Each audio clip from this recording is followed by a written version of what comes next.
right? Because you mentioned that you would have swapped out Okubo for Justin. I'm assuming you're saying that because Okubo would have performed better than Justin, right? I'm assuming you're saying yes. Yeah.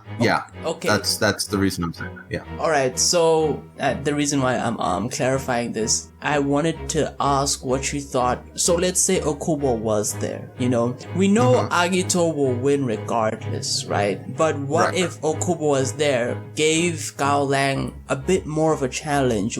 How do you think that would have impacted the finals for him? For me, just because I prefer the more the scratchy paint levels of Ashura, for me, I think that comes down to a coin flip pick. I will say, because I thought that the choreography, the narrative, and the fight were both about equal. You know, it's just that little difference in the way it was paced and the art. So there's a slight edge on the first fight for that. And I think it's also, we have to remember that we've established these characters now for hundreds of chapters, where before we weren't even at the 200 chapter mark when that fight went down. We didn't really know. All right, I think we can start talking now. Sup, Griever? How's it been?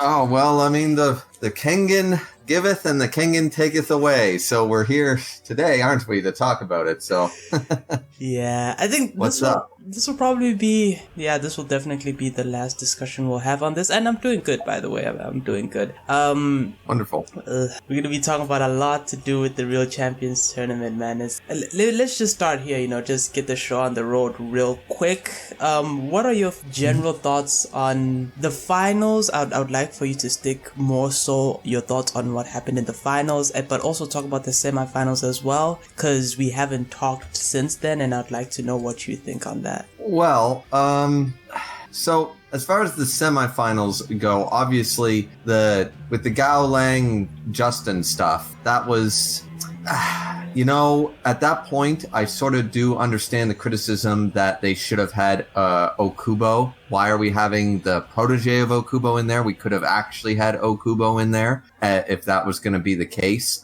because that fight really, I mean, it showcased that even if Gaolang is, you know, in close quarters or something like that, like grappling isn't the end of his fight, you know, so it was nice to showcase that. But, you know, overall, I understand the disappointment with that fight, but it's good in a way, showing how dominating Gaolang can be. And then when we moved on to the other fight that a lot of people, myself and yourself included, were very hyped for, Roland versus Agito. Yeah. The big thing about that was it was really short. And though I'm okay with the actual length of the fight, unlike a lot of people, the thing for me was that we needed to showcase it more. Similar to how we used to show when two pre-initiative masters went at it. You know, the common example being Kuroki versus Agito, is that the fight didn't actually last super long. It's just the chapters were stretched out to showcase how much they're dodging. Oh, I read your move, you read my move, and we're constantly dodging. A little bit more of that between the two of them would have been nice to see. But the fact of the matter is that my take was whoever lands a big hit or a big blow first is really that's going to be basically the match. This was, you know, two people going head to head. And as I said, even though the fight was too short, I liked every panel of the fight. I liked the parts of the fight that we did see. And, and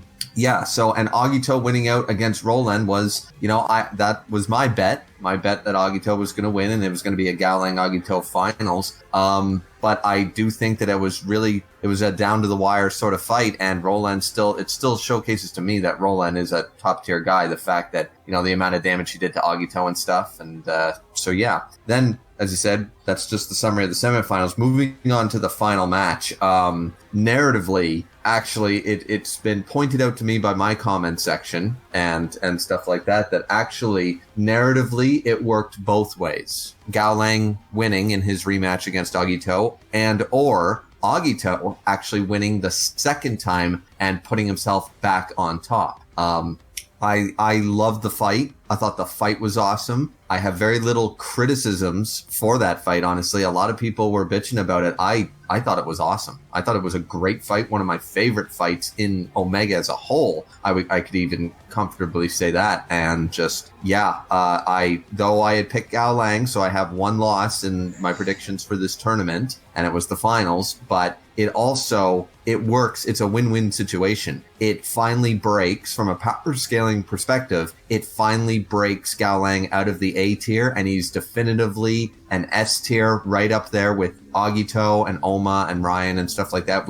There's no way anybody could say otherwise now, because he's proven that by not only beating Giroda, but by taking Agito down to the wire. The amount of damage he did, that was just insane. So, and this is an evolved Agito. This is the strongest Agito has ever been, and Gaolang kept up with him the whole time, So just in that regard, it's no different than the fact of the matter is, had Agito fought Hatsumi in round 1 of the tournament, Hatsumi would have won. It was only due to the evolution of, after fighting Gaolang and fear being installed into him and stuff, and he fought against the former fourth Fang, that he changed up his style and all that stuff, and Hatsumi wasn't ready for it and stuff. But, the fact that we've seen this evolution of Agito's character, and also just his fighting, and how much stronger he's become, and Gaolang is literally right there, just arguably just one small step behind. And so that was just really good to see. And it puts Agito, who has suffered both the loss to Kuroki and Arashiyama, it now puts him back on top, saying he was the king when we first started reading the series, and now I'm the emperor again. I'm the top dog, and that's kind of nice to see, almost a back to form. And he's not just the mindless monster, that he was back then. He's an evolved character and back on top. So overall, as I said, the choreography, the fight, the length of the fight, the outcome, everything was great. Oh, okay. I guess let me just ask this, right? Because you mentioned that you would have swapped out Okubo for Justin. I'm assuming you're saying that because Okubo would have performed better than Justin, right? I'm assuming you're saying yes. That. Yeah. Okay. That's the reason I'm saying that. Yeah. All right. So the reason why I'm clarifying this, I wanted to ask what you thought. So let's say Okubo was there. We know Agito will win regardless, right? But what if Okubo was there, gave Gaolang a bit more of a challenge? How do you think that would have impacted the finals for him? Honestly. And that is the big thing, is that a lot of people think that Agito went in there way more banged up than Gaolang. I would say absolutely he went in more banged up, but not considering the speed in which these matches took place. It was one after the other. There was very little downtime, very little rest time. You have to remember the amount of damage the swing did to Gaolang in the first round. I would also lean towards that as well. I would lean towards the fact that he took damage from his fight with Giroda, as well as there was also the tension that was also mentioned. I would say I would lean towards those interpretations a lot more. Absolutely. The mental tension, and you have to remember, just because Gaolang is probably the fastest and strongest striker in the series does not mean that it doesn't wear down his body to jab 13 times in a second, to be that fast. It's still, his stamina isn't endless, and it takes a lot. That is why Gaolang is so deadly, but he is not built for long duration fights back to back to back to back. It's very stamina draining for him to do that, where Agito definitely has more reserves for that regard. So Okubo would have given Gaolang more damage. Yes. Do I think it would have impacted the finals? Maybe slightly, but not as much as I think. I don't think it. Agito still wins the finals. Maybe it's not as down to the wire, as it was, but Gaolang still, even more damage, still gives Agito a great fight. I would certainly argue that, and I would just say that Gaolang at the end of that, the fact is that Gaolang also plays just like Agito. These are master level martial artists. He would account for the amount of damage he would have taken in an Okubo fight, and would have possibly fought differently depending on how injured he was, or more desperately from the get-go. So you have to take that into account as well. Gaolang was able to fight the way he was fighting because of how much damage he took. Had he taken more damage, he probably would have had to start off, changed up his strategy, because he fought differently against each opponent. He fought against Jirota very differently than he fought against Justin, than he fought against Agito. He changed up his strategy as a master level. He's like, okay, here's my road to victory, So, yeah, I mean, I definitely think he takes more damage, but at the end of the day, no, I still think it's a down-to-the-wire fight. Agito might wins one hit sooner sort of deal, All right. So let's just go into the fight. In fact, we're already talking about the fight itself. I do want to start leaning on the performance side of each character, right? And let's start with Gaolang, actually. I think when it comes to Gaolang, I'm very much impressed with him for the most part, not only in this match, which is what we're focusing on, but with his performance in this tournament, mainly because grappling has not worked on him this entire tournament. And that's saying something when you fought Jirata, who is basically a master grappler. And we end up seeing, again, another case of why Jirata chose his decision of just countering Gaolang instead of trying to go for him. Because there was that moment where Agito was using the formless and just trying to get in there, just trying to do something, and Gaolang wasn't giving an inch. Like, his defense was on point when it came to him watching out for grapples, especially since he couldn't underestimate Agito, or at least give Agito any wiggle room like he did against Justin. Other than that, I would say it seemed like Gaolang was performing quite well. In terms of he was doing better than Agito was overall until the final chapter of the fight, where his elbows ended up getting injured around those areas. That is where I would say everything changed for Gaolang. It's like the worst thing happened at the last second, and it's like he got cooked from then on. And it's like it's a little sad because you can see how much work he's putting in. Like, he's going in, he's outplaying, Agito here and there. Yes, he's taking damage. It is what it is. He's even pulling out the formless at different times. It's like he's pulling out all the stops. He's whipping out new martial arts, his own pioneering martial arts. It's like none of that is enough to put Agito down and out. And he just gets outplayed when he tries to go in with the elbows again, and it's like disaster strikes from there. But what do you think of Gaolang specifically in terms of his performance in this match? Well, as you said, the tournament as a whole, all this did was, I think his performance actually, in all honesty, it was the best of all the characters in the tournament, because for the sole purpose that I saw very few people on the power scaling side of things and in their tier list, they always talked about Gaolang or Waka or Hatsumi being the gatekeeper to S tier. They're the top of A, they aren't quite S. All this performance did, nobody else moved up or down, but Gaolang did. Gaolang definitively moved into the same tier that Roland is, that Agito is, that, he definitively is on their level, and this tournament just proved that. That's all this tournament did. And that's fantastic if you're a fan of Gaolang like I am. So for his performance, absolutely, because it rose him up a tier in everybody's mind. So when people say this tournament was a waste of time or useless or something, I'm like, not if you're a Gaolang fan. It wasn't, so absolutely. His performance and how he was pulling out all the stops and stuff like that. And the fact of the matter is, I'm glad that you brought up that, because I had a few comments talking about the fact that Agito was far superior because he finally beat him in strikes, the thing he couldn't do last time. He actually only was striking. And it was like, wait a minute, he was trying to grapple him. That was actually something I was going to bring up, because a lot of, at least the people that are watching my videos and my reviews and breakdowns, a lot of them are Gaolang fans, and this is probably one of the biggest crying points, is that whole thing of like, oh, Agito beat Gaolang in striking, and yeah, but you It's like, carry on.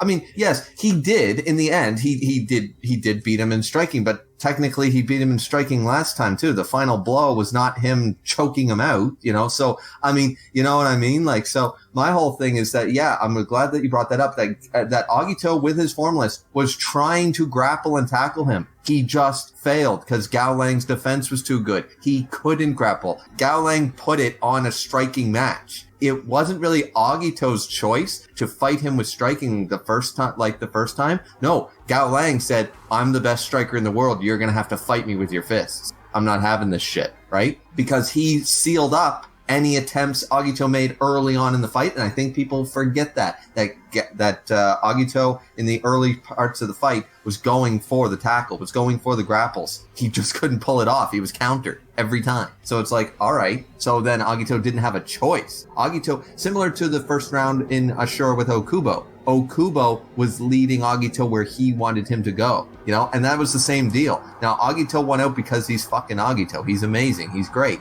But it was still a match on Gaolang's terms, and Gaolang was actually the one to set it to that setting. It's just that dragon shot and the God Glow missed, the dragon shot hit, I mean, it is what it is, but, that shit happens. But to me, it was just the performance of Gaolang was bar none the best, because it definitely rose him up on everybody's tier list. Everyone else relatively stayed the same, because most people already had the two Kings of Purgatory and Agito in S tiers, and the other characters, they were bums and they remain bums, So I'm like, okay, maybe Julius, you could argue, might have changed on some people's lists, depending on where he was on some people's lists, but really Gaolang is the definitive one that went from a gatekeeper in A to now definitively up in S. A's got to find a new gatekeeper because this ain't Gaolang anymore. So performance-wise, he did amazing to not only defeat an opponent that Agito defeated, but to set the match, get the match that he wanted against a rematch against Agito on his terms, fight him on his terms, and just lost out. Though I do like the fact that, as you mentioned it, where he shattered the elbows, the whole idea is that Gaolang's fist won't break anymore, and Agito was like, well, you didn't say anything about your elbows. I can still break your elbows, so. And he broke both of them. And he broke both. And the fact that he went for still managed to go for a God Glow as a feint to go for the knee, I mean, that's so impressive to be able to pull that off.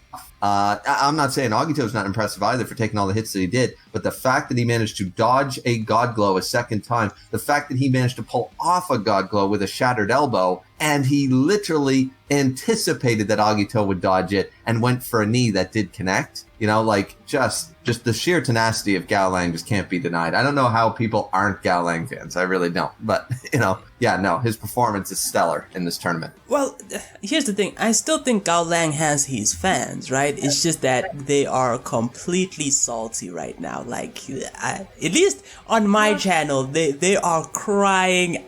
I think God can hear him all the way up in heaven. Like, that's how loud they are crying, man. But, going a little bit back on the point of Gaolang being the best striker and losing to Agito in the way that he did, and them saying, oh, well, Agito beat Gaolang in strikes. I don't think people understand that just because Gaolang's the best striker doesn't really make him invincible per se, right? Like, he can still get other people's punches, right? Yeah, he can still get punched. Like, a strike could work against him. And Agito isn't a slouch either when it comes to striking. He's at least his strikes are heavier than Gaolang's, maybe.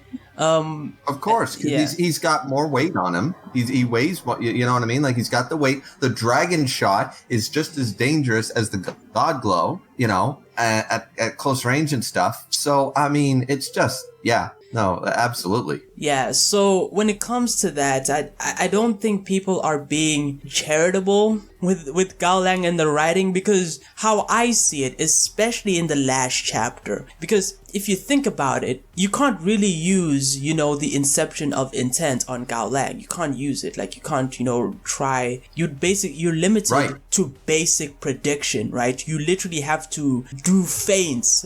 Basically, that's what it really comes down to, right? You try to bait your your opponent to do something that you already prepared to counter, right? Like that's really what it comes down to at the level of this fight. And Agito was able to do that pretty well with Gaolang at that last moment where I think Gaolang probably knew he had it. He was like, I got him. Let me just hit him. Cause like he hit him with like a straight right punch. I think it was a straight right punch. And then he tried to follow up with the elbow. And I'm thinking if that had I think if it had landed properly, I think we would be talking something else right now. We would be talking about how Gaolang won this entire tournament and he dominated and all this other stuff. But unfortunately, Agito got his flashback. He got a flashback buff. And yeah, he just outplayed him in the end. And that's really what I would say ended up happening, right? Like his plan just ended up working better. And that's really it when it comes to Agito. So that's really it. Oh wait, when I say Agito, I mean Gaolang. Yeah, with Gaolang. It's just, I never understood that argument about the striking and stuff like that. Like, yes, I understand that technically at the end of the last fight when they fought in the Kengan Annihilation tournament that he managed to grapple him and stuff like that. But remember the decisive blow, Gaolang got back up. Agito rushed in with a high kick. Oh yeah, so then he kicked. I think it was a soccer kick. So it's still like, wait a minute now. Like, so what do you consider striking? Remember, this guy uses Muay Thai. Like, he's not just a boxer. He's also Muay Thai. So Gaolang, technically, knees, elbows, feet, everything should count as striking, you know? So I'm like, it's not like he suplexed him and that was the decisive blow. The decisive blow, the first match, was a hit, was a kick. So it's like, okay, but I didn't beat him in striking. It's like, no, you didn't beat him with a punch. It still struck him and it still took him out. Like, so I never got that argument is all I'm basically saying. And as I said, they did both fantastically. Like, as I said, it's a win-win technically for all fans. Agito recovers from his loss against Girarda in all honesty, I hated that fight because he never should have lost. But he now establishes himself as back on top, which is what Agito fans wanted, and Gaolang is elevated in the power scaling. Well, it's a win-win regardless who won. Well, actually, it's actually almost better, even as a fan of Gaolang and would like to see him have won a rematch against Agito. His performance against Agito was absolutely fantastic. And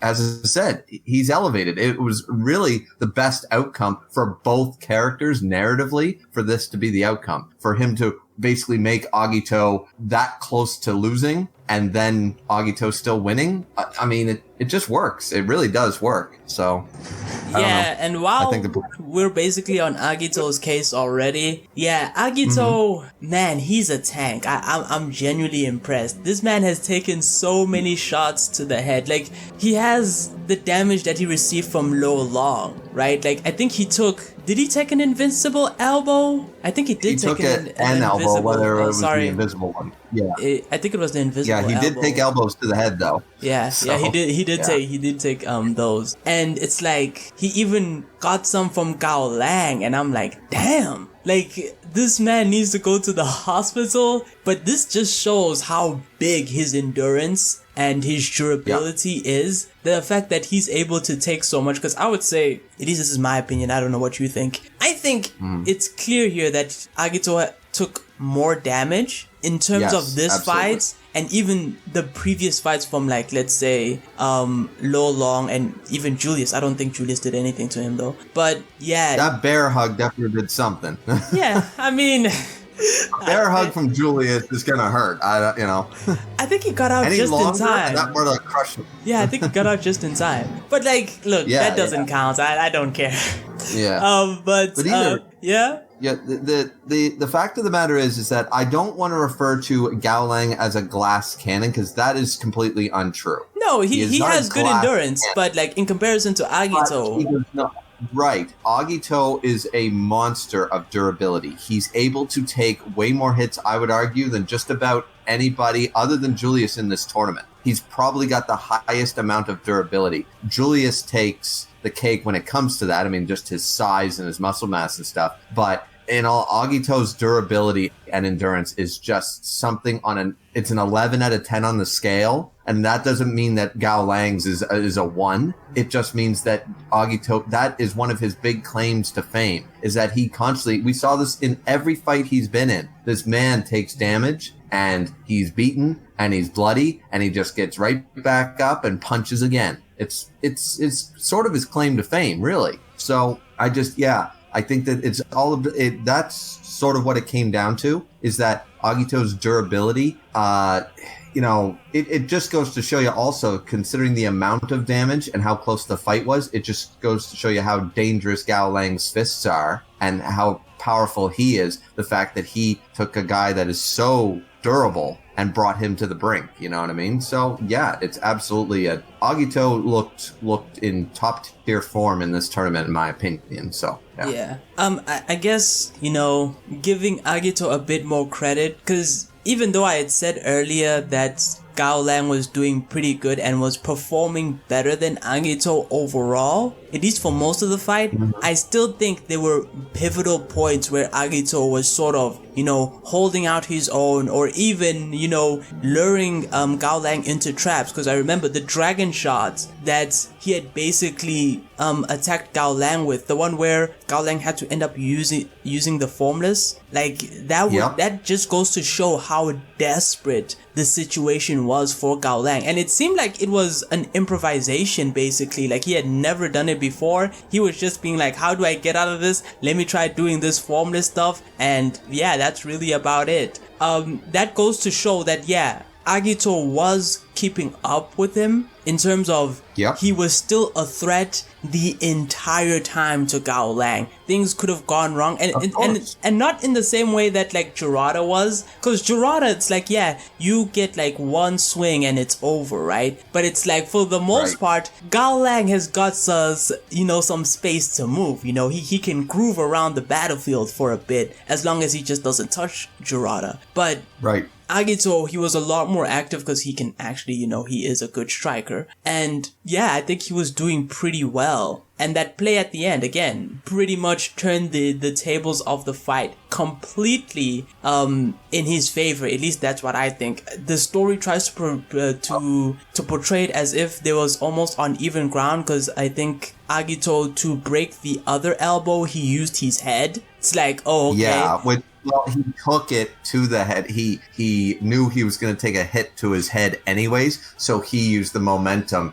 to basically headbutt the elbow. Very dangerous. Usually that calls for brain damage in an actual fight, but it was effective and it did work, Yeah. Because who the hell wants to take a Muay Thai elbow to the head intentionally? You want to dodge it, not counter it, right? So and you know what? Talking about that, Agito's head is pretty durable. Like, it really is at this point. Because, like, even in the fights where, I'm going to bring up the fights you don't like, Agito versus Jurata, where he was, he had, I think Jurata was, he fell upside down with him. And it's like he was on top. And even after taking that amount of damage, like both his weight and the weight of Jurata as well, just crashing down on his head, he was still able to fight. So this man's head, I think it was being established that, look, this head is dangerous, okay?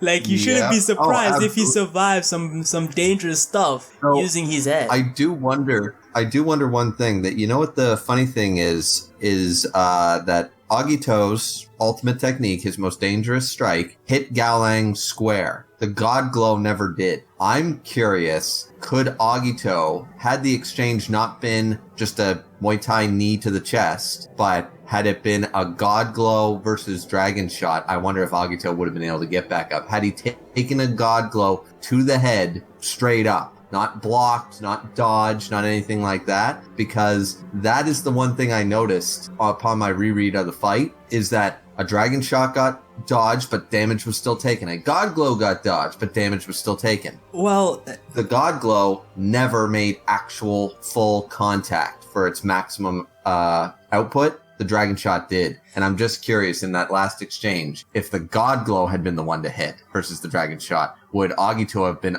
able to get back up? Gaolang still falls to a Dragon Shot, but would Agito have been able to get back up, or would it have been a double KO?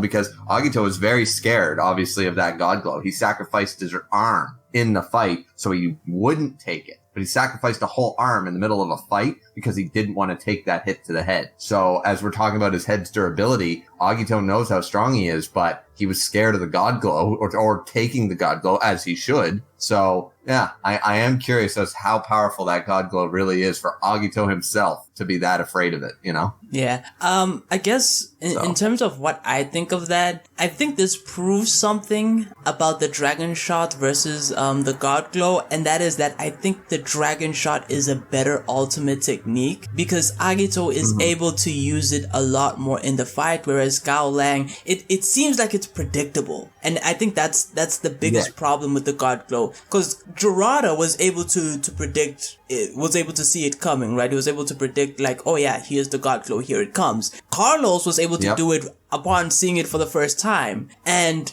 yeah, Agito was like, he was able to divert the impact of that, but that means that he literally saw it coming. You can see it coming and you can get out of the way if you're fast enough. But that is the dangerous part about the God Glow, is that the difference is the Dragon Shot has a much shorter time span between starting the attack and the attack connecting versus the God Glow. That is the one drawback of it. It's the best punch. I mean, probably Blast Core is the best punch, but you know what I mean. The God Glow is probably the most dangerous strike. But if you're a master, you can, even without pre-initiative, when it's coming, and if you can dodge it in time, then Gaolang's vulnerable after performing it. So, as we saw. Yeah, so, I mean, I don't think you would even need the Inception of Intent and all this stuff, because like Gerardo wasn't using it. It's confirmed that he wasn't using any of those advanced, reading techniques. Right, because he couldn't, because he's up against Gaolang. Gaolang turns that on the head,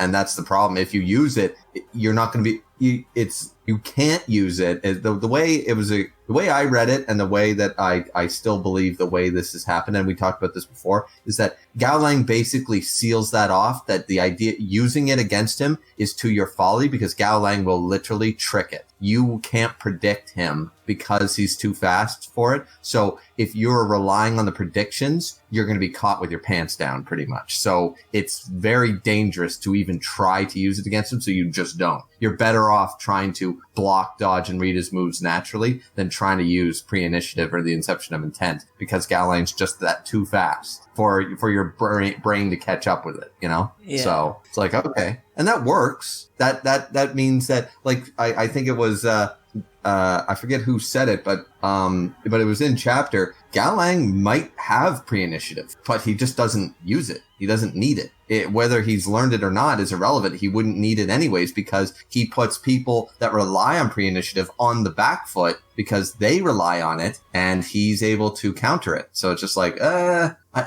it's basically Gaolang's doing what Kanade's been trying to do this whole time, but with the strength to back it up, being the foresight killer, So. Well, I think Canada is doing something a bit more mischievous, but hey, you know what? Oh, yeah. But I just mean, then the same idea is to lead the opponent where you want to go, sort of idea, and trying to break the Well, we saw it in the Hatsumi versus him fight, but anyways, no, absolutely. I assumed, now that we've talked at length about this, you'd also enjoy the final fight, though. Like, Gaolang versus Agito was a good fight to you? Yeah, I think it was good. Wow, we've talked for a long time and I haven't actually said that yet. I think it was good. Yeah. Is it better than Agito versus Gaolang? I would say probably, maybe, just not by much. I think it's not by much, though. The problem with the Roland fight is that it's short. As I said, they could have really stretched out. They didn't need to have a whole lot of hits. The same amount of hits could have happened, but they needed to showcase it longer, draw it out that they were dodging each other a lot more. Two PI masters going at it, right? Like, that's what we needed to see more of, I think, for the length of the fight. But other than that, the fight itself and the choreography of that fight was very good. So I think that the thing that beats it down is its length. and that's why the final fight is better. Right. I guess in terms of that, let's just go into a side question. When it comes to the fight between Agito versus Gaolang, what do you think of this fight? And this is gonna be an interesting one because I'm pouncing this off of you. I'm just taking this off the dome. What do you think of this fight in comparison to the one that happened in Ashura between them? Obviously, the one in Ashura is one of the best fights in the series. Yeah. And I can confidently say that the first fight was better than this one. That being said, just because the outcome isn't what some people wanted, is no reason to, turn your nose at the rematch. I think the rematch was handled, and you have to remember too that the art style has changed so much, and a lot of people don't like the more shiny, almost AI looking art that's been going on versus the painting level that was Ashura. So, if it's difficult, but I think I can say that, they're both great fights, but I think that the first one is the superior of the two fights. It was handled better. It was drawn better, just that kind of stuff. Not to say that this is drawn poorly, but I noticed a lot of people don't care as much for the newer art style. There doesn't seem to be as much care and passion in the drawing of the auras and the drawing of the facial expressions and this, that, the other thing. So, but and I understand that because some of the panel, like no panel in Omega is beating a single panel from Ashura. Like the Ashura panels were just painting level. You'd put it on the wall. So I get it. And maybe I think some people were hoping that some of these panels, even though they were very well done, were done in that style. Like we had a real, like pour all your work into this, even take a break, like take a week break in the middle of the fight so you can draw an even more exceptionally drawn chapter the following week. I would have been fine with that, a break to really hammer home the art. But, I got the first fight over the second fight, but the second fight is still, as I said, I think it's top 5 fights in Omega, period. So, okay, let me just ask this. Let's say the art was better, right? Let's say it had, Ashura level 5 art. Would that change anything? For me, just because I prefer the more the scratchy paint levels of Ashura, for me, I think that comes down to a coin flip pick. I will say, because I thought that the choreography, the narrative, and the fight were both about equal. It's just that little difference in the way it was paced in the art. So there's a slight edge on the first fight for that. And I think it's also, we have to remember that we've established these characters now for hundreds of chapters, where before we weren't even at the 200 chapter mark when that fight went down. We didn't really know a whole lot. We had a huge cast of over 40 fighters, some of whom we learned barely anything about. And at that point, we didn't know a lot about Agito. We didn't know much more about Gaolang, really. We've learned more about Gaolang in Omega than we did in Ashura, for example. So it's just, I think it depends on which avenue you want to look at it. Are you looking for the art? Are you looking for what's visually stunning or what was narratively had more purpose, And it just depends, I guess, on what you're looking for. But I think it's, if you put them side by side with the same level of care for the art and stuff like that, I think it's really close. Let's call it a razor thin margin to use use that one. Oh no. Okay. My thoughts on it is that, I think in terms of if we're looking at the fights on their own, I think the one in Ashura probably wins out. It did a few things well, because I'm trying to think about this. It did a few things well in terms of it was a lot more, how do I put this? You know how in wrestling it's sort of scripted and it's more so for entertainment, right? Yeah. Ashura seems it was a lot more entertainment focused to a certain extent. And in Ashura, I'm saying, why am I saying that? I'm saying in Ashura, it seemed like it was more entertainment focused, but in Omega, it seemed cause they're at the peak of their game. They already know each other. They're doing the best thing that they can do. Agito, he's gonna use a dragon shot whenever he can use it. And to a certain extent, that does sort of offset the things that would make the first fight more fun in that way, where it's like, oh, first you get to see, Gaolang show off for a bit, see Agito try to do this, make a few mistakes. No, here in the Real Champions Tournament, you get cooked. If you make a mistake, it's over. You're getting packed up, essentially. Yeah. So that's what I would say is one of the main differences that I would say, because I think entertainment value, yeah, sure, I would say that. And also, I don't think the fight between Agito and Gaolang stands too well on its own, the one in Omega, mainly because of how I think of the tournament as a whole, but I think we'll get to that part later. Any other thoughts that you have on the fight? Well, I just wanted to comment on what you said, because now that I think about it, you're absolutely right. The difference is that does give an extra point to the Omega fight, is that both of them took it seriously. In the first fight, Gaolang only brought out his Muay Thai due to his fucking pride. Too little, too late into the fight. He was playing as a boxer for the majority of that fight, and had he pulled out the Muay Thai earlier, maybe the outcome would have been different. And Agito, in the same breath, was doing the whole, no, I'm not going to grapple, I'm not going to do this, I'm going to fight you as a boxer to beat you at your own game. Once again, pride. When they fought in Omega, no.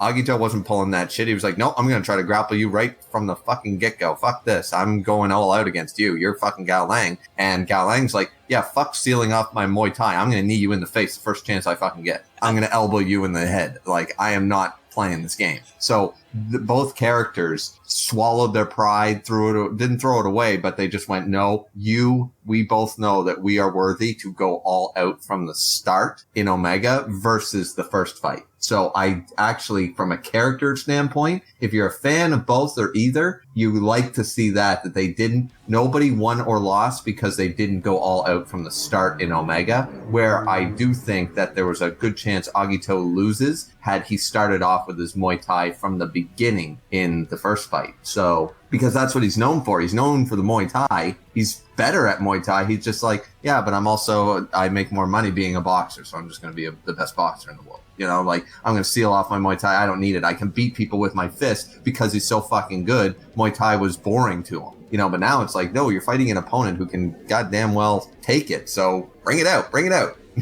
I remember when I read it the first time on YouTube and I was doing my live streams, I remember we knew he had the Muay Thai and I was waiting for it. Chapter after chapter, I remember asking him, like, when is he going to pull out a fucking knee? Like, God damn it. Like, this is the Fang of Metsudo. Why aren't you using your Muay Thai, man? I remember asking that question to the chat. And so that is one big point for the Omega fight over the Ashura fight between the two of them. Yeah, let's move on for a bit. What are your thoughts on the tournament as a whole? So you can go on for a while, for as long as you need to on that one. Well, let's see. I like this tournament. I think the problem was, and we've talked about this before, is that they set up the too many plot lines going on at the same time, and now the focus is being lost. This real tournament doesn't seem, because we know about Shen and the connector plot line and the worm and all this stuff, and we know that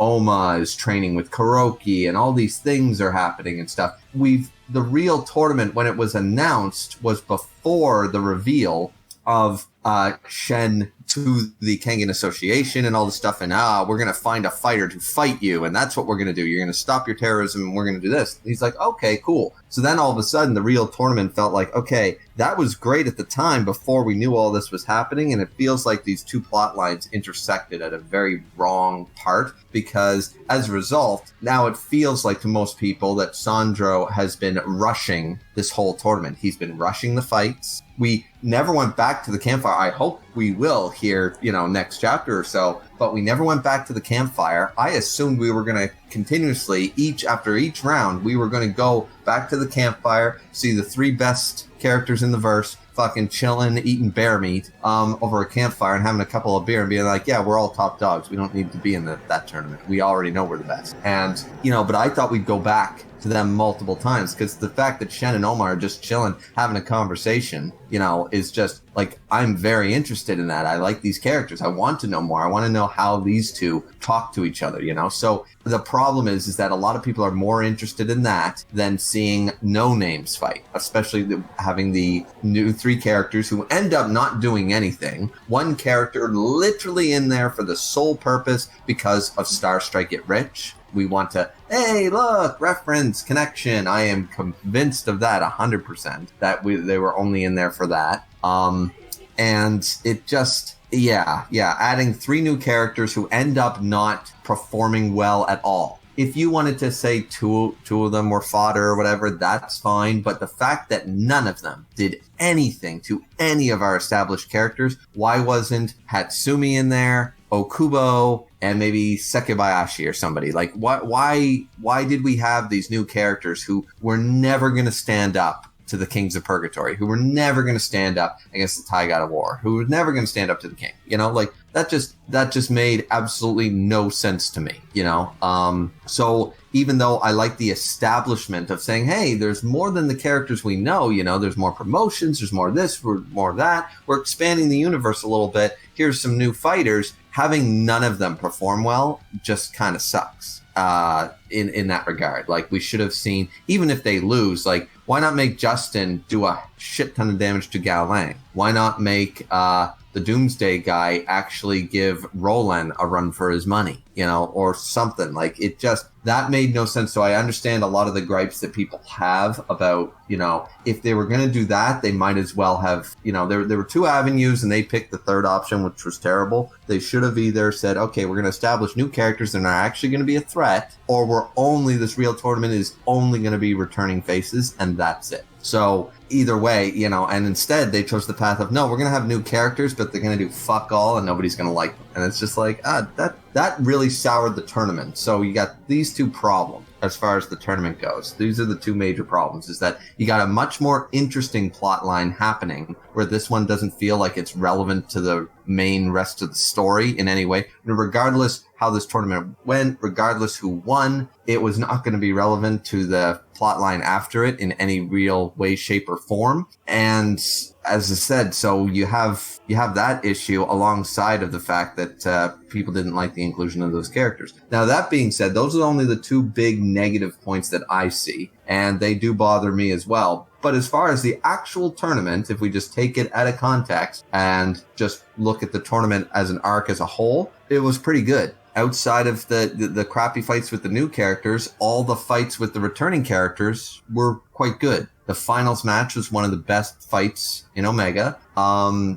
Roland versus Agito fight, once again, big criticism is that it wasn't long enough. Sure, but the choreography and the fight itself and seeing these 2 in a match was fantastic. Gaolang versus Giroda and having him actually defeat Giroda, that was really cool. You know, even Julius, because Julius's whole thing was that he only ever fought, and we only ever saw him fight other similar power fighters. Now he's finally against a master martial artist, something that he has constantly, and he constantly has said it's all about overwhelming power. If you're just that much more powerful, your martial arts mean nothing. And he got put in his place, which is something I know I said before that Gaolang is the only one who changed ranks in this, but I think people who had been putting Julius in S tier for so long due to those statements, due to the fact that he is just that overwhelming beast, now he finally fought an S tier fighter and got pretty wrecked. So now we can finally establish that no, he is not up there with the Agitos, the Omas, and the Kurokis. I'm sorry. He's just, his whole mentality, it puts him as high as top of A, but it doesn't, he's now the new gatekeeper, if you will. He's not on that level. And I saw so many people complain when I put Julius in somewhere in the A tier. People said, no, he can crush all these people. And it's like, well, against a master, really? Are you sure? You know, and now we have that writing's on the wall. We've seen the proof of that right now. So you've been vindicated. Yeah, exactly.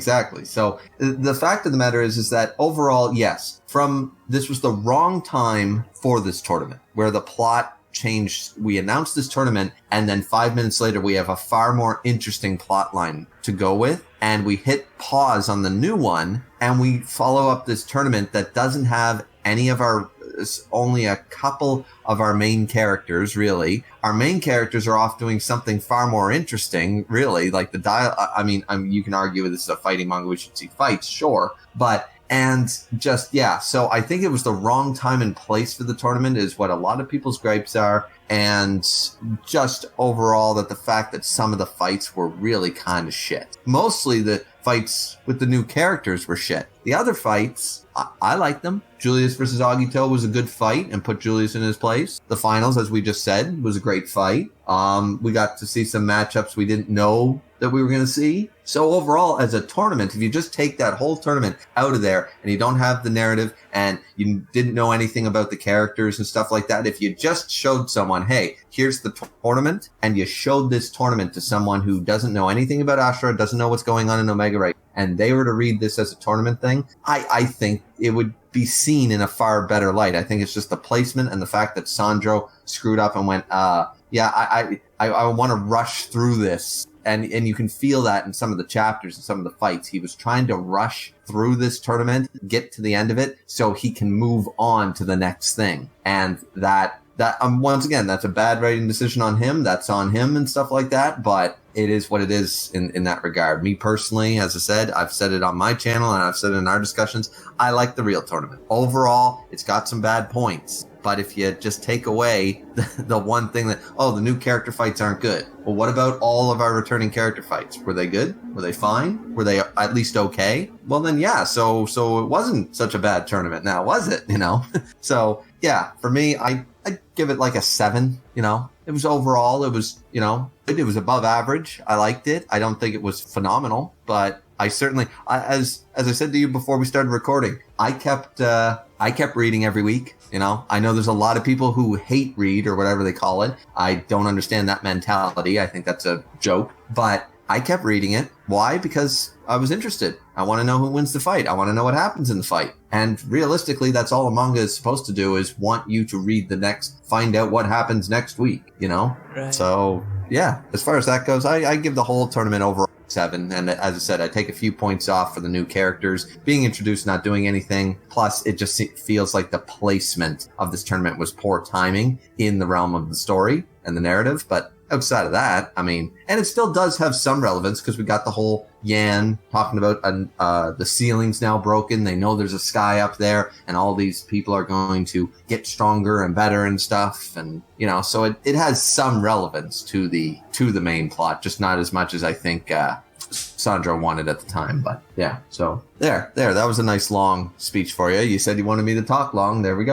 No, I just wanted to see what you thought about it in its entirety, try to see what you were thinking about the entire thing. So yeah. I guess one thing that I'm gonna ask before I start giving my thoughts, in terms of what you were expecting from the arc, because this was supposed to be, the top tier, tournament, right? And yeah. A lot of people, I would argue, are gonna say, hey, for a tournament that's supposed to have top tiers, you would think it would have dope fights and it would have all the top tiers. But as you've said, there were a few duds in there, namely Sakigake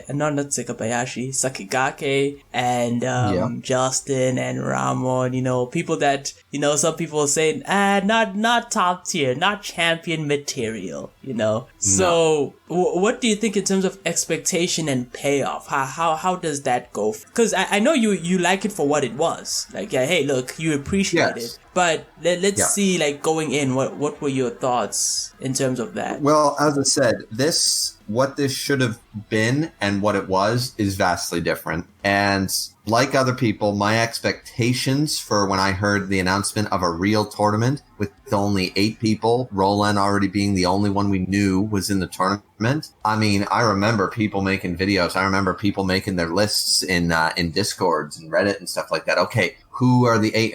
And people were fighting over, if we don't have this guy or that guy, can you, So there was a lot of talk about some really great, overall, the expectation was I'm not going to say it was too high, but it was higher than what we got, and that is a little negative. You know, where some of the fights were still rushed is a bit of an issue. Obviously for pacing and just my expectations were, if this was supposed to be what it was, which was, it was a twofold. It almost seemed like good timing with the plot. It seemed like, okay, we're establishing a real tournament to determine who's the best out of all the underground fighters. It's like, holy shit, now that's interesting. It's like, oh shit, we also need to find someone to fight the Connector. Well, thankfully, we have this Champions of Champions tournament that we're going to have the best of the best fight, you know, in Top Gun style, and who's going to be the number one fighter pilot. So we're going to do the same thing here. We're going to find out who's our best bet to go up in a match up against the Connector. So it seemed like a twofold deal, a win-win situation. We were already establishing this tournament. We're going to pick the best of the best and go for it.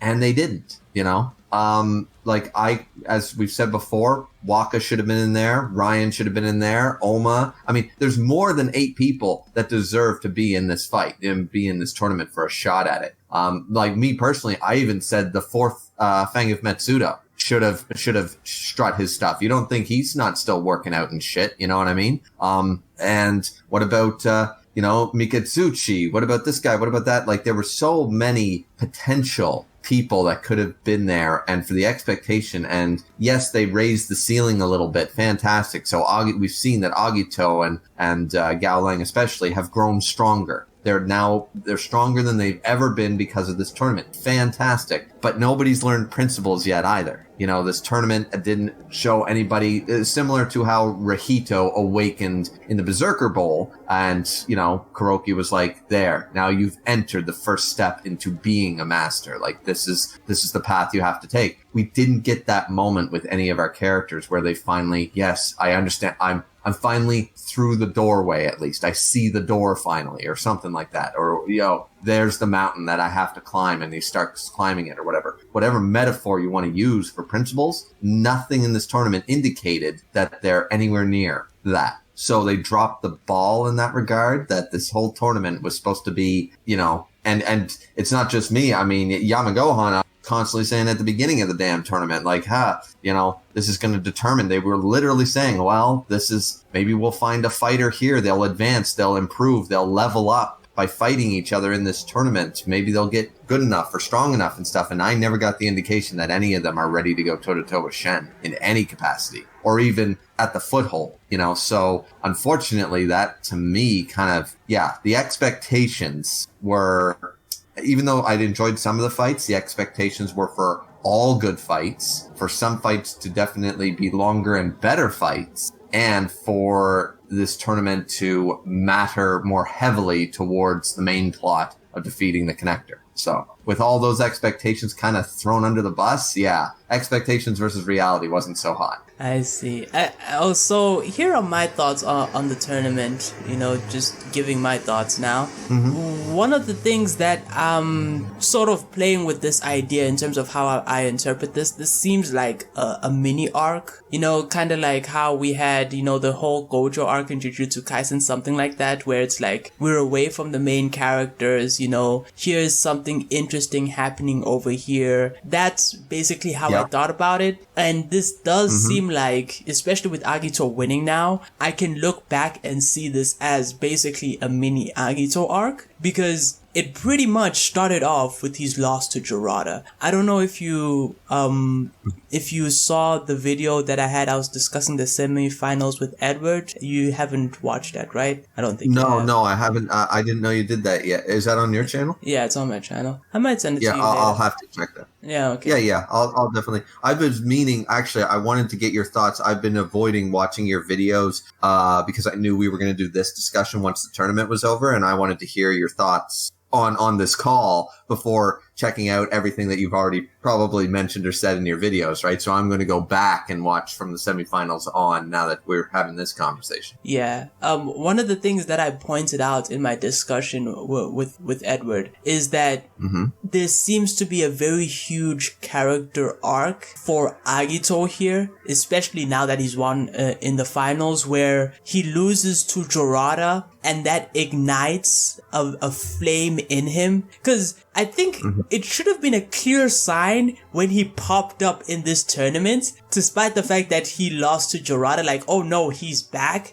And then when he comes back, he is basically being showcased as being so much more stronger in his fight against Julius, where he's dominating Julius for most of the fight. And it's like, oh, okay. And then he fights against Lo Long, and it's like Lo Long is pushing him to the break, and then now he has a new move. Like, out of that entire fight, he gets an upgrade. He's like, yep, I got the twin dragon shot now. And then he fights against a Gaolang, someone who, at least to a certain extent, you said it earlier as well, Gaolang, there's a good story there where he gets revenge against Agito, where it's like, oh yeah, he did his rematch and he got his run back. That was basically it. But despite having that narrative advantage, Agito still comes out on top. And that's like, to me, I can't ignore it anymore. And it's like, oh, okay, here's what I think is happening. I think Agito is going to be playing a very huge role in the story in the future, especially with that final chapter where he was questioning the purpose for why he lived. And to a certain extent, he's still, you know, questioning that. He doesn't know exactly why he's, you know, fighting right now or what his purpose is for living, despite coming from pretty bad places and having been suffered abuse and all this other stuff. And it's like, okay, it seems like Sandrovich is trying to paint a picture with this character that'll be relevant in the future, probably with Nico. But yeah, there was that whole conversation we had about who might fight Shen Wulong, and I'm still leaning towards Kuroki. But now, as I said, I am too. I still am on the impression, we've talked about that at length many times, is that Kuroki is not going to be the one to defeat Shen, but he's going to be the one to give the other S tiers the answer to defeating Shen. Right. That's what's going to happen. Yeah, whether he dies in the attempt or not, we don't know, but we hope not. But yeah, that's always been the thing. Yeah, like, he's my number one candidate to fighting Shen Wulong. But I am now seeing an argument. If they picked Agito, I would not be surprised because of what is happening here. Because it seemed like this was a training arc, but in a form of a tournament. And what's interesting as well is that, on top of that, is that it's compared to a Ghoul ritual, which is something Agito has been in before. That's also another thing that is like a huge red flag that I'm looking back on it and I'm like, oh yeah, the signs of this were kind of like, there were so many signs where it's like, they're basically saying, oh, we're basically doing an ethical version of a Ghoul ritual. And it's like, oh yeah, that's probably why there's such little wait time in between matches, where it seems like they're fighting and then then it's the next match and then it's just like, okay, next match, and then it's like, okay, next match, and it's like, alright, so this is more like a marathon in terms of how the fighters are participating in this tournament, rather than like, let's say, the Purgatory versus the Kengan Association, where they only had like one fight, or in the Annihilation tournament where it's like they had one fight, and if they proceeded, they would probably fight their next fight in like a few days. So it's like, yeah, this was more of a marathon run for Agito, and a training arc in that way as well. So that's what I think about it in terms of the Real Champions tournament. Do I like it out of all the other tournaments? Honestly, I'm not too sure. I would probably have to revisit my feelings on Berserker Bowl, probably, because I do like the fight between Koga and Ryuki so much. Like, it's probably my favorite fight in the entire series. But wow. Yeah, like it's really high up there, because I think it did so much for both of their characters. But yeah. Fair. Yeah. From a character, I see what you're saying. From a character, definitely, narratively, it's a very important fight, for sure. Yeah, I think that it was also a pretty cool fight as well. But yeah, the character portion of it was carrying it so hard, man. Like, I was surprised by that fight. Well, let me not say I was surprised. It seemed like it was a pivotal point in the story of Kengan and Mayoka, which I think it still is, because it breaks the dynamic that existed between Koga and Ryuki. But let's not talk about the Berserker Bowl and that match. Oh yeah. So yeah, those were my thoughts on the Real Champions tournaments. And I expect to see more great things from Agito, man. I think he'll be a forerunner, in terms of the story and what he does. I think he's going to be someone that, the Worm are probably going to have to look out for at this point. And Jan is like, oh, thank God I came here, because if I didn't know this... Yeah, that's true too. And then I love that the king shut him the fuck up. Good for Rama, officially S tier. Just say, King Rama the 13th, officially S tier. He grabbed Yan and said, no, you don't talk shit about my sword. Your hatred for Yan. Yeah. I don't think he deserves it, man. One day you will realize that he didn't deserve the hate you gave him. Oh, he deserves all the hate. You know why? Because and to point out something that you mentioned before, you just mentioned about is Agito could be a candidate, and especially now that he's won this tournament, for the fight against Shen. Absolutely, he always was. But Yan was the one to come out there when he introduced him and he goes, if you had Kano Agito, if you had Roland Donaire, if you had this, I noticed that fucking pussy never mentioned the beard. Yeah, he never did. Yeah, he never said, if you had Kuroki. No, it wouldn't matter because that bitch knew that is absolutely not the case. The beard is not going down without a fight. Don't give me that shit. So I always took that to heart. But because he's trying to install fear, but he literally doesn't mention the guy who beat everyone. The literally strongest guy we knew up to that point was not mentioned because he's trying to intimidate, but he's like, and everyone in that room would be like, what about the guy who literally is the king of the Kengan matches right now?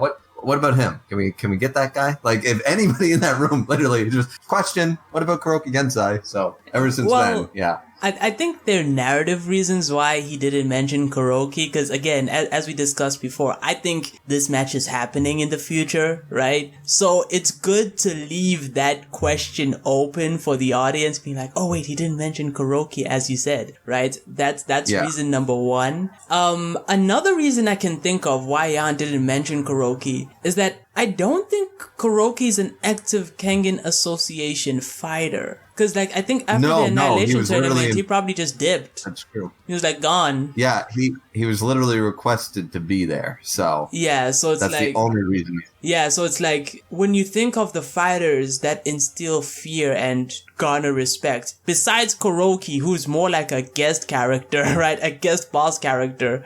Yeah. People like Ryan and Agito would be pretty scary to mention. Yeah, but the thing I find is when sorry, got off tangent because of the Yan hate, but what I wanted to mention was you talked about how Agito sort of has this narrative to go forward, and actually I'm not changing my opinion on the Dorota fight against Agito. However, I think it was a necessary loss. And now that you were talking about it, because I think now, as you said, for Agito to get better, is that Agito lost to Kuroki, never lost a fight before, he lost to Kuroki. And then he goes on this journey on the motorcycle. From what we understand, he wasn't out there fighting, and... No, he was just chilling. He hasn't been fighting. He's just been chilling. He jumps into the purgatory fight, literally of the honor of his master, and he wins. Okay, he did his job. And to that point, he was still out of fighting. He wasn't he goes, I will never lose again. He sort of pulled a Zoro from One Piece, I will never lose again sort of idea. Goalpost is Kuroki Gensai, and I will not lose until I fight that man. And that was literally in the Dorota fight. He's like, I cannot lose until I face him again. And then he proceeds to lose, and a very weak loss too, because he got up 2 seconds after. I'm like, that's not a down. Why is the fight over? That's my biggest problem. The referee called the fight over when Agito wasn't even knocked the fuck out. He literally got up right after that. He's like, fight's over. Okay. He gets up and dusts himself off. No, this is Kengan. This is underground. Keep beating his ass until he's literally punch drunk. That's how it's supposed to go. But what I'm trying to say, though, from the narrative is that now he had this goalpost, but he wasn't out there trying to improving himself, is what I'm saying. He was not out there trying to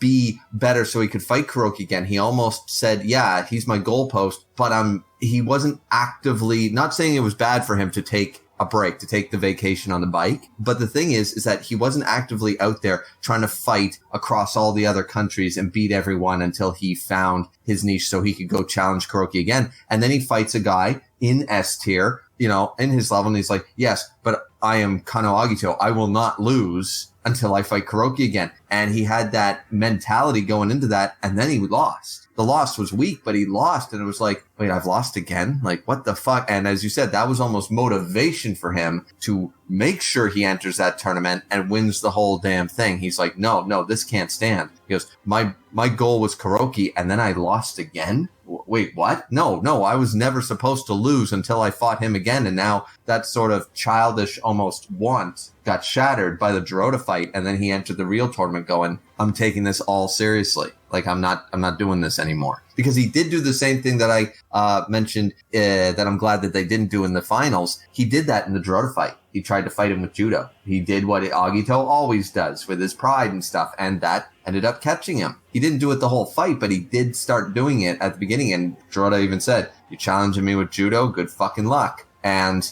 Agito, for the entirety of the real tournament, didn't pull that stunt. He never once tried to beat someone at their own game this whole tournament. He took it all out and serious from the beginning. So I have to actually agree with you. Narratively, the Agito stuff was quite powerful when you think about it that way. Yeah. Actually, I like that. Actually, I'll take it a step further, actually. It's not just, Agito's loss to Dorota, because, like, that's bad enough as is, because as you said, he went on his motorcycle ride, probably enjoying life, but is pulled back into fighting once again. But what I think happened in his fight against Shirata is that original pride, or that fire, I'm gonna call it a fire, right? For not losing kind of got ignited by Jurata. Because Jurata, he just came from a loss, at least the last time we saw him fight against Masaki, right? He was charged up, he was insane. Again, you'll see, I'll send the discussion where I talk about this idea along with Edward. But a new thing that I want to put, because this is going to be very important, is that think about what happens the next time we see Agito before the Real Champions tournament. Well, it's the fight where he teamed up with Kuroki and Lo Long. Now, here's the interesting thing, the crazy thing about this entire event, Griever, and your mind will be blown when I point this out. At least I hope. So you have Kuroki get in there, and he's fighting against Shen Wulong, and Shen Wulong's like, man, you're the strongest dude I have met in this country. Like, he's acknowledging, he's giving his big ups.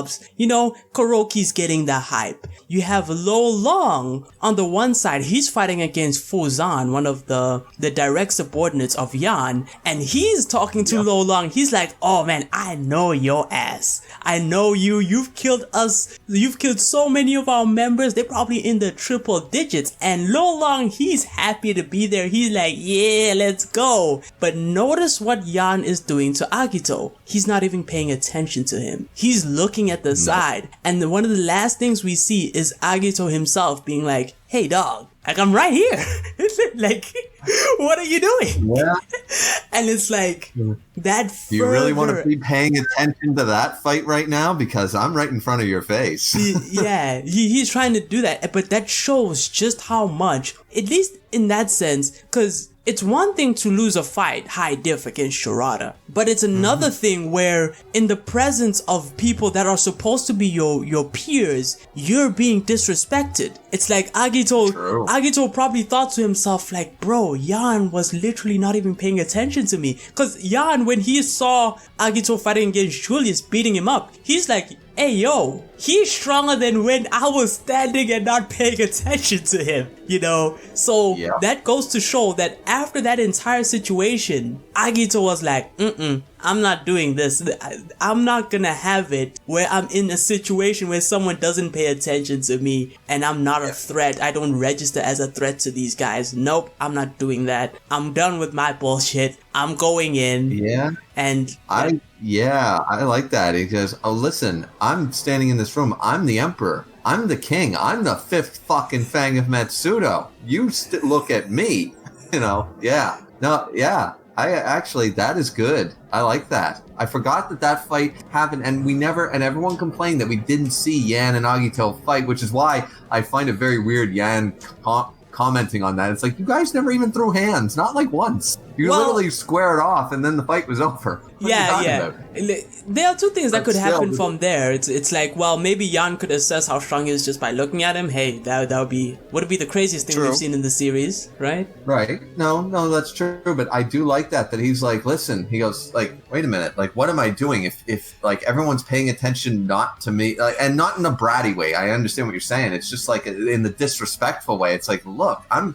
an S tier fighter. Don't fucking ignore me. You really like the balls on Yan to ignore Agito. You know, that was like, I am going to dragon shot all over your ass here in 2.5 seconds if you don't give me my goddamn respect. That sounds so homo. I know. Okay, carry on. But anyways, yeah, no. So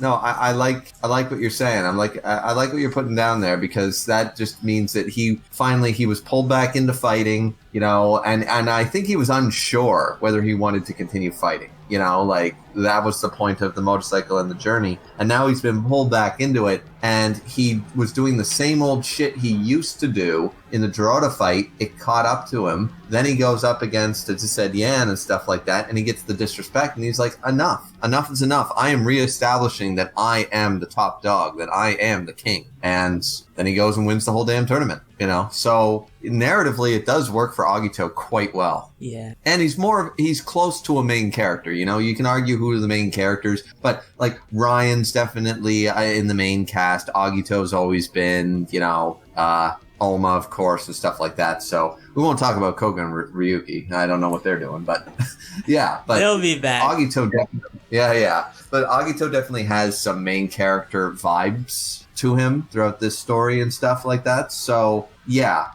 No, similar to, I would argue, even Setsuna. You know, Setsuna's definitely got that rival energy to him, part of the main cast, you know? So, but yeah, Agito definitely has that. So yeah, the narrative definitely worked for him in this tournament. That's certainly is a good point. Yeah. I guess the only thing I have left when it comes to that, in terms of thinking this as like an Agito focused training arc of sorts, or trying to basically redeem Agito in some way, is that like we've seen this as a consistent theme in Kengan, and that is that losing or being disrespected as well, that also plays a part, is crucial when it comes to the initiation of like a character to become stronger and to go on that journey. Because it happened basically to Koga, like the main character, one of the main characters of the King and Omega story. Like when Oma came in one day and whooped his ass, it's like, okay, that got him sitting up, and guess what? We have King and Omega now. He's in the story,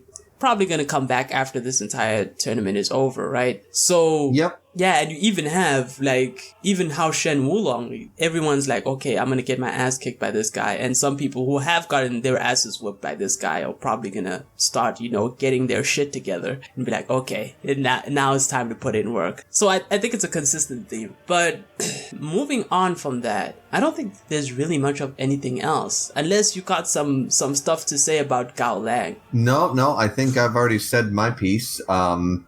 As I said, I think that narratively it both works for Agito and Gaolang to win the tournament. I think the fight was good, and I think they both got stronger from this tournament. We were told that Agito was getting stronger by Yan multiple times. We were told Agito has improved and gotten better. And the fact that Gaolang brought him still to the brink where it was still anybody's fight means that Gaolang has definitely gotten stronger. So it works for both of them. To me, it's a win-win, you know, because I like both characters. I want them both to be stronger, and they are. So good on both of them. It narratively works. We learned more about Gaolang's backstory. We learned more about Agito. And obviously, it is definitely setting up for him to be the one to defeat Tiger Nico. I don't know about more that. Well, I would argue more so than Oma, just in the regard that Tiger Nico never killed his Nico. So Oma's got less of a drive than where he was just a random dude that he fought and stuff. Like, realistically, as I said, I think they're both going to be involved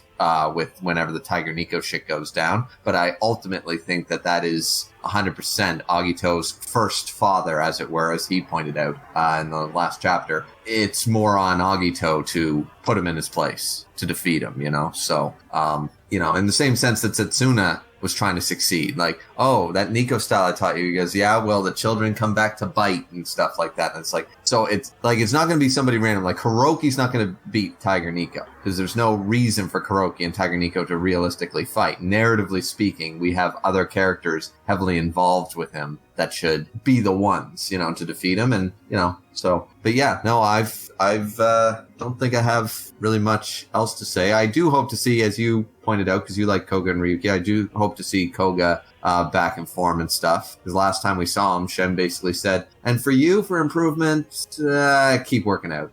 You know, what? That's what I've been doing. Yeah, okay. I'll keep doing that. So we'll see if he followed his advice, you know? Yeah, I mean, Koga will probably do that. I guess the only other thing that I can talk about for Gaolang, because we talked about how Agito was constantly getting stronger and growing in this arc or in this tournament, in contrast to everyone else, right? But I also wanted to point out with Gaolang, and that is that Gaolang probably came into this arc as the most complete character in terms of like power, in terms of like being a martial artist. Like, he's a pioneer in his own type of martial arts. He's the best striker. That's something that was a pretty big contrast between the two, where it's like, oh yeah, I would like to say, and I don't know if you agree with this or not, that Gaolang probably didn't get stronger in this tournament until he's lost to Agito, and that he was just that much more powerful than the rest of these guys until Agito eventually got to his level and managed to beat him. That's my idea of how this went. Because, like, again, looking at Gaolang's performance, it was pretty good. Like, it was extremely good, to the point where he had a lot of supporters. People thought he was gonna win, and he was doing consistently good, man. It's to the point where I think, I think he was the strongest in this tournament until, you know, Agito, who was basically growing, eventually, you know, was able to square up with him. And Agito's whole thing is evolving. That was his whole thing in Ashura that seems to have been forgotten for a while, is that his whole thing is evolving during a fight. Evolution. Constantly getting better. Constantly getting stronger and growing. Fight after fight after fight. And I do agree that I think Gaolang went in there with, by the time he was fighting Agito, he had very little improvement from round 1 to the finals. Because he's already really good, right? Yeah. So, yeah, no, I would agree with that. And I think that you're right, that now that he's fought toe-to-toe with Agito again and lost, he'll improve from here on. He'll get better. But there was where Agito grew during this tournament, Gaolang was already grown, if you will, right? So, yeah, I would agree with that take for the most part. Whether it's true or not, who knows? But, yeah, because we never got any statements about, oh, after fighting Giroda, you know, Gaolang has improved so much since his fight in Purgatory or something. Like, we never got anything like that. Yeah. Carlos never mentioned anything. Nobody ever said anything about, wow, Gaolang has sure improved or gotten better at this or better at that. We never got any statement like that, but every fight with Agito, it seemed that was the case. So, yeah. Yeah. I guess this is a random question. Do you think there's a future for Julius as a fighter in the Kengan story? No. Yeah. No, not really. Because he's never gonna give up on his whole strength is everything mentality. So once again, is he gonna get another fight? Sure. But he's now, unlike, even though he said, I'm now on your level, Kano, and stuff like that, even though he said that, the problem is he's always going to have that ceiling that Yan was talking about, that Shen broke for everybody. Julius is stubborn, and he's going to stay with that ceiling. He's going to see that ceiling, and he's going to go, nope, my way was still correct, even though I lost. I'm not learning martial arts. If he let go of that, and he started learning martial arts with that physique, holy damn shit, yes, he would improve drastically. But I don't think that loss to Agito is going to force him to do that, you know? So it was the same with the disappointment with Haro, you know? By the time we get back to Omega, he's still fucking fat, even working with Sekibayashi. Like, where's the return of prime Haro? Like, I want to see that guy as a pro wrestler. I want to see that dude. And they've squandered that too. Yeah, we're not. We had the potential to get it when Omega came out, and now there's no shot. But it would have worked narratively had that happened after his loss in Ashura. But now, meh. So it's the same with Julius. I think like he's still just going to keep lifting weights, and he's just going to have that glass ceiling, and he's going to just stay as whatever tier he's in now. He's never going to get better than that tier because he's not going to be able to get over himself and say, listen, master martial artists are no fucking joke and I can't just crush my way to victory every time, you know? So, yeah.